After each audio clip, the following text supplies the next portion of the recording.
Hi అండి. అందరికీ వందనాలు. సోమయ్యలు గారి పుట్టుకలో ఆయన తల్లి అయిన హన్నా గారి ఆవేదనలు, అవమానాలు మనం ముందటి వీడియోలో చూసాం. సోమయ్యలు గారు పుట్టిన తర్వాత హన్నా దేవునికిచ్చిన మాటకు కట్టుబడి దేవుని సేవకు బాలుడైన సోమయ్యలు గారిని అప్పగించి, దేవుని ప్రణాళిక నెరవేర్పుకు తను తీసుకున్న నిర్ణయం ప్రతి తల్లిని ఆలోచింపజేస్తుంది. మనం ఏమనుకుంటామంటే, మనం కదా కన్నాము, మన పిల్లలు కదా వాళ్ళు అనుకుంటాం. మనం గ్రహించినది ఏంటంటే, ఒక బోధకుడు ఒక మంచి పాట రాశారు. చెట్టున పుట్టిన పండునే చెట్టు తింటదా?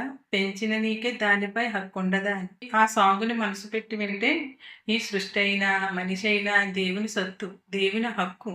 మనపై మనకు హక్కు లేదు. మరి మన పిల్లల పైన మనకు హక్కు, మన ఇష్టం ఏముంటుంది? అలా అని గ్రహించింది కాబట్టే అన్నమ్మ తన బిడ్డ అయిన సమూయేలు గారిని దేవుని మందిర పరిచర్యకు, దేవుని సేవకు సమూయేలు గారిని ప్రతిష్ఠించింది. మనము అబ్రాహాము గారిని చూసుకుంటే దేవుని మాట కొరకు ఇసాకు గారిని బలిచ్చారు. అలాగే యెఫ్తా గారు కూడా తను యెహోవాకు మొక్కుకున్న దానిని బట్టి తన కుమార్తెని దేవునికి ప్రతిష్ఠించారు. మరి హన్నా గారి కోసం అయితే ఇప్పటి వరకు చెప్పుకున్నాం.